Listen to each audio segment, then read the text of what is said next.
C'est une nuit de douleur et de ténèbres qui enveloppe le cœur de Lio, une douleur si profonde qu'elle semble avoir arraché une partie d'elle-même. 2 semaines à peine se sont écoulées depuis la tragédie indicible qui a emporté son fils Diego, âgé de 21 ans. Et déjà, dans un élan à la fois bouleversant et insoupçonné, Lio a décidé de remonter sur scène. Ce 15 mars 2025, la star en deuil a foulé le sol de la Cité des Congrès d'Anzin, près de Valenciennes, lors du spectacle Les années 80, la tournée. Un retour qui surprend et déchire le cœur de ses fidèles admirateurs.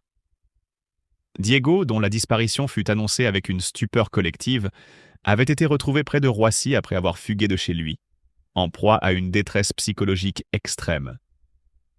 Dans un ultime geste de désespoir, il s'était ôté la vie en s'immolant par le feu, laissant derrière lui une famille en lambeaux et un public abasourdi. Lio, qui avait toujours su cacher sa vulnérabilité derrière une façade de force, se retrouve aujourd'hui submergé par un chagrin indicible, un deuil qui semble vouloir la consumer entièrement.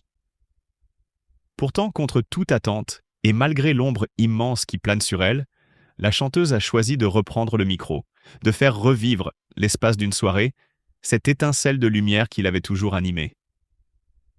Attention les brunes comptent pas pour des prunes, lance-t-elle d'une voix vibrante, mêlant à la fois un éclat de défi et une tristesse infinie. Ces mots, qui résonnent comme un mantra, marquent le retour sur scène de Lio avec une intensité dramatique que nul n'aurait pu prévoir. C'était une décision imposée par des circonstances qu'elle qualifiait elle-même de nécessaire. Un appel irrésistible à se reconnecter avec son public malgré l'absence d'une partie essentielle d'elle-même. La scène, baignée dans une lumière tamisée et ponctuée par le murmure des applaudissements, semblait être le théâtre d'une renaissance douloureuse mais sincère. Ce retour sur scène n'est pas un simple coup d'éclat artistique. Il laisse le reflet d'un combat intérieur acharné, d'une volonté farouche de continuer à exister malgré la perte dévastatrice de son fils bien-aimé. Depuis le jour où, face à la police, elle avait dû annoncer la disparition de Diego, sa vie avait basculé dans un univers de solitude et de douleur. Les souvenirs de son fils, ses rires, ses rêves avortés, s'entremêlent avec l'image de la scène sur laquelle elle se tient désormais, telle une guerrière brisée mais toujours debout. La reprise de ses activités artistiques, si impensable pour beaucoup, est pour elle une manière de dire « je continue », un ultime hommage à la vie qui persiste malgré tout. Mais cette décision n'a pas été sans conséquences. Quelques jours plus tôt, Lio avait annulé un événement majeur, le Pop Women Festival à Reims, où elle devait débattre autour du livre « Désirer la violence ». Ça que la pop culture nous apprend à aimer, avec la journaliste Chloé Thibault.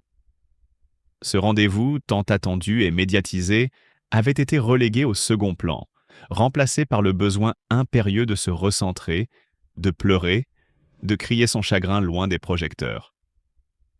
La table ronde qui s'en est suivie s'est effondrée, victime d'une douleur trop vive pour être contenue, révélant ainsi toute l'amertume d'un deuil inachevé.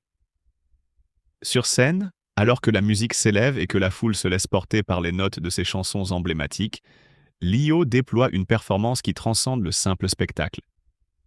Chaque mot, chaque geste est imprégné de la souffrance d'une mère qui a perdu son enfant, d'une âme qui tente de recoller les morceaux d'un cœur dévasté. Ce retour, annoncé avec une intensité quasi surnaturelle, est un cri du cœur, une confession publique de la douleur qui l'habite et de la force qu'elle puise dans l'art pour surmonter l'inimaginable.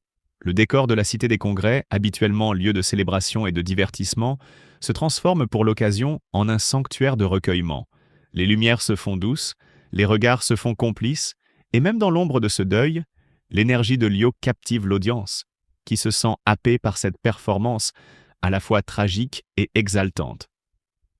Les fans, habituellement fervents et joyeux, sont suspendus à ces paroles, conscients que derrière chaque note se cache un appel désespéré à la vie, une tentative de transcender l'horreur d'une perte inimaginable.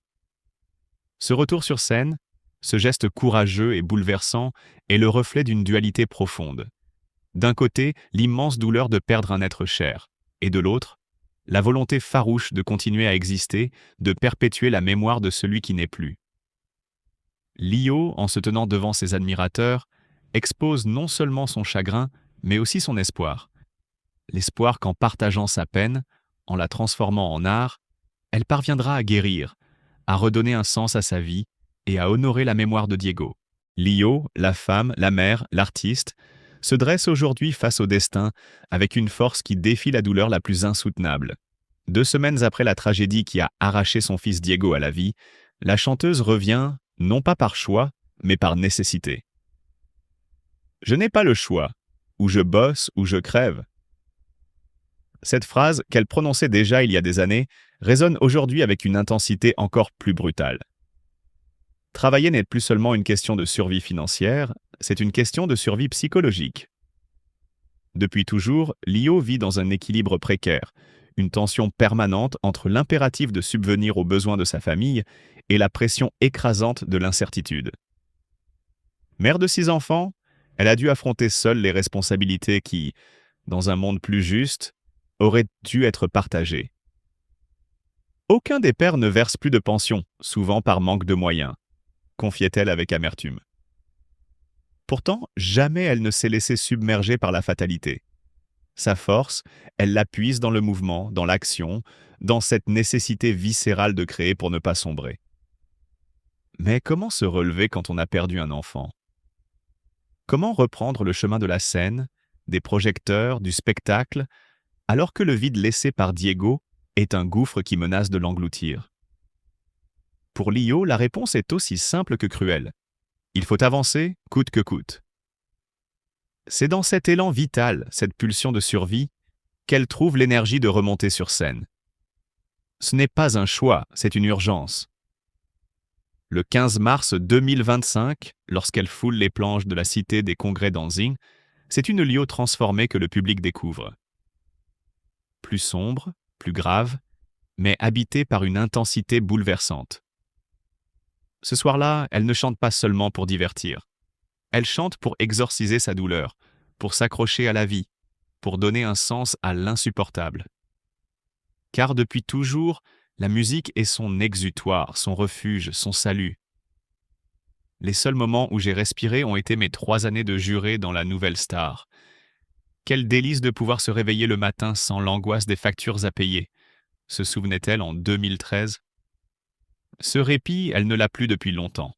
Mais aujourd'hui, plus que jamais, elle sait qu'elle doit continuer. Pour ses enfants, pour elle, pour Diego, dont l'absence est une brûlure permanente. Le deuil est une tempête qui balaie tout sur son passage. Il arrache les certitudes, brise les repères, laisse l'âme nue face à l'abîme. Pourtant, au cœur de cette tourmente, Lio trouve une lueur, une nécessité. Travailler, créer, chanter. Parce que chaque chanson, chaque note, chaque souffle est une façon de dire à Diego qu'elle ne l'oubliera jamais.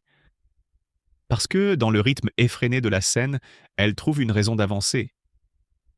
Alors, malgré les larmes, malgré la douleur, malgré cette absence qui lui lacère le cœur, Lio choisit la vie.